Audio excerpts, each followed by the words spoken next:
Thanks for listening to this blog in the segment today with me, Jennifer, and Sam, my guest host. She is very knowledgeable about the topic we're going to discuss, and that is narcissism. And I've been wanting to discuss this with the help of other people, adding their 2 cents worth, more or less. And her take on this is very interesting. She's lived through it. And when I add Sam to the conversation here in a moment, as you can tell, we're outside, we're enjoying the elements. And it's a little humid, so bear with us as we are putting our thoughts together to put together a good broadcast. First of all, if you don't know anything about narcissism, it's one of the worst mental health disorders of all the mental health disorders. It is treatable, but it is not cured by any stretch. And it is typically diagnosed by a doctor or a psychiatrist. And you can tell by the traits that somebody has narcissist disorder. It's always best to get the opinion of a doctor to make sure that you know what you're dealing with. But that doesn't mean that person goes untreated and has the narcissist traits. So we're going to talk about this, and I'm going to introduce Sam to the show and broadcast. Hi, Sam. Hello. Sam, now you were telling me something today about narcissist disorder. I'm going to let you take the mic, and I want to introduce the topic again. It's narcissist disorder, as you know. The actual disorder, not people that are just narcissists. Because there's a disorder, and that's something that can be treated, possibly. Yeah. Well, let's go and then there's just people that are just narcissists to their core, and those are the ones that are usually dangerous. Those are the ones that usually have sociopathic tendencies. Those are the ones that are abusive, whether it's verbal, it's physical, it's psychological, it's whatever. Those are the abusive ones, are typically more so the ones that are narcissistic people. Like, true to their core, even their toenails are narcissistic people. Like, so the disorder is different from the actual narcissist. Yes. Person. Now, I'm not, fully educated or versed in the disorder, but I have looked into it to an extent, because with the disorder, just like a, borderline personality disorder and bipolar disorder, it can be regulated and treated with medication. And they are able to learn coping mechanisms to their narcissistic disorder and traits. A true narcissist is not able to learn anything different because they are incapable of learning different. Yeah. Disorders, they are. They are able to learn different ways, be aware of, hey, that's my narcissism speaking. A true narcissist won't say that they are a narcissist. So you'll never get them to admit it. Everybody else is one. The whole world is one, and they're the only normal human being. That's how you know it's a narcissist. Is the person that you were dealing with that's narcissist, what are some of the extremes that you've dealt with? Like, just give us, maybe a couple examples. To what extent? Like, as the extreme situations that you dealt with that were so horrendous, dealing with the narcissist that you dealt with?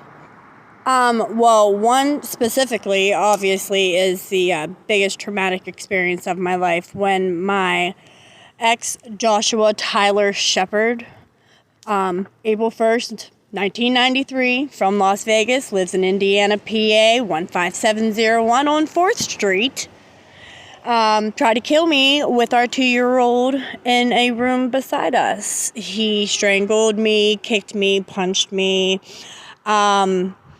He pulled out a shotgun, and the only charges that he got that did any type of jail time was for strangulation and he was given 1 to 2 years, and he served 361 days. So that's my most horrific experience with another person, but my most personal experience with a narcissistic abuser is my mother, who has abused us our whole lives. I blacked out a lot of my childhood because of it. And whenever I went down there, because I was forced to go down there due to custody papers that was filed in 2017 that were, unnecessarily filed. I was forced to go down there, and while I was there, her and her husband, Charlene Smith of West Sunbury and John Smith of West Sunbury, Pennsylvania, 16061, started physically assaulting me in their home in which I was staying and providing the food and anything else I possibly could to contribute, because me and my son Leon was forced to go there. And I went there on November 27th of 2018. And on April 20th of 2019, Charlene Smith, which is previously Byers, and her maiden name is Kilgore, choked me out for the first time on my birthday, 4/20/2019. Shortly after, her husband, John Smith, originally of West Sunbury, Butler area, I do believe John Paul Smith, and he choked me out. His son had to pull him off of me. He's had to pull him off of me 2 other instances as well, and my mom just beat me anytime she felt that she could. So that one was the most personal. This woman is also trying to take my youngest child, Leon Shepherd, is trying to put me in state prison, and does everything in her possible capability to make my life hell on a daily basis. So that's my most personal, can't believe it. Because my ex, I believe it. He has classic woman beater written all over his face. I was so brainwashed by my mother. I thought that she was the victim, did not have a relationship with my dad because, he beat on her. But I watched my mom come back, assault me, and then walk out to her husband and say that I was trying to assault her, so she had to put me in my place. I've only ever actually made contact with Charlene one time, and it was in July of last year. And it was after she verbally threatened me, told me that she was going to beat my ass, all that happy stuff. She came after me, scraped my chin, bloodied my lip, went to grab my bottom jaw, because I have dentures, and I did not have my bottom dentures in, so it's just gums. And when she did that, I pulled back and I cocked her with my right fist right in the middle of her chin, and her chin was bruised for 2 weeks. She has not touched me since. Wow. I should not have to go to that extreme to get somebody to not touch me. All right, so now let's examine what she just said. She has been physically assaulted by her mother and her ex-boyfriend. Now, there is a cycle here that we want to use as a diagram. Now, if you can take a mental note of this, it goes, there's a couple words here that you need to know in the vocabulary. There's the grooming phase, which is the beginning. Mm-hmm. You groom that person to accept the abuse. Which is also the love bombing stage, whenever they plenty you with gifts, affection, compliments. They're always the one that shows up. They text right back. It's all part of the grooming stage. It's also known as love bombing, and that's whenever the brainwashing begins, because they're setting a narrative of the great person that you will constantly keep in your mind. So whenever he's the bad guy later, your very first memories were so good of him, you just want him back. So grooming is called multiple different things, so that's just a couple of different ways to describe it. Right. And there's a couple of terms that go with this. Then after the love bombing begins the devaluing. Mm-hmm. The devaluing meaning the criticism, the fat jokes or... jokes that aren't jokes. Or, criticism, critiquing you, criticizing, like I said earlier.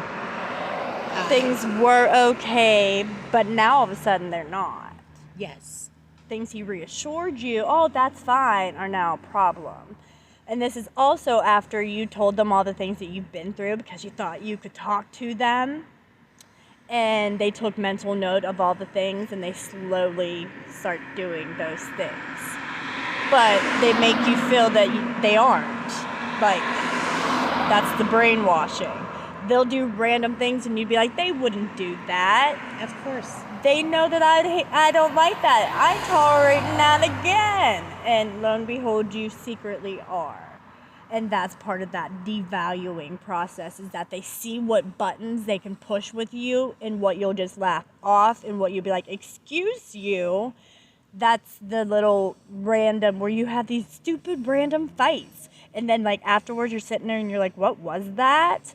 That's part of them degrading you and making you think beyond. Yes, degrading. Great. Yes. Great word for that. That's what you said. And right before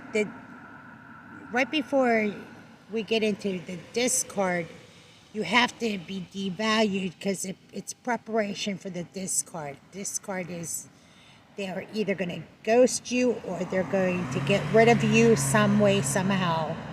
And discard, or they could leave for brief periods and come back and then leave and come back and leave and come back because they want to see how many times they can. And usually it's an average between 7 to 10 times that we let these people come back.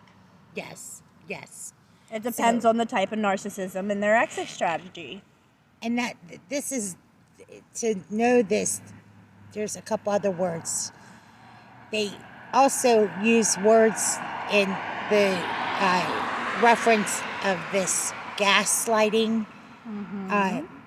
We already know what love bombing is, so we don't want to repeat ourselves there, but gaslighting is a way to make you seem like you're crazy. And that's also them swooning you when they come back. They do, it's kind of like love bombing on crack. That's when they're coming back and they're like, I'm never going to do that again. I will change. I understand what I did wrong. I finally hear you. They are gaslighting you. They are telling you what you need to hear. It's different than love bombing. Love bombing is getting you to fall in love. Gaslighting is getting you to feel crazy. Yes, the convincing stage. Like, it's not me, it's you. I'm owning myself. Look at me. I'm great. So they'll come back and they'll do the extra while they're back for that 2 weeks, and they'll be better than they ever was. But then each time that they leave you, it'll be a different way. It'll be more harsh. It'll be more personal. It'll be longer periods. So they slowly phase themselves out at first, and then the actual exit strategy is the way that they bounce at the very end. Whether they bounce because you're done, they bounce because they are completely done and they don't get no pleasure out of essentially fucking with you. Excuse the language, but that's the best way to put it. And they get pleasure out of knowing that they get the last laugh, the last whatever. So with that just goes back to true narcissism. They make it about them. Like, they did the right thing. You were crazy. And then they'll go out and they will get minions to back them up in the fight of the breakup that'll never leave you alone for the rest of your life. I still deal with random breakups where people are like, oh yeah, did you know about why are you still telling me? Like, they tell their friends even 10 years later to, hey, have you heard from so-and-so? You know, let them know this, and they will torment you until the day they die, or they genuinely know that they can no longer get to you. It's quite like that. Now, we're almost at the end of the tape, but what I want is one word from you, is just that how you survived this, and you're still surviving the abuse. And okay, I'm at the end of my tape. All right, we're going to pick up this with part 2. I promise you there's much more to come about narcissist abuse and some narcissist survivors. Stay tuned for more. Thank you for listening.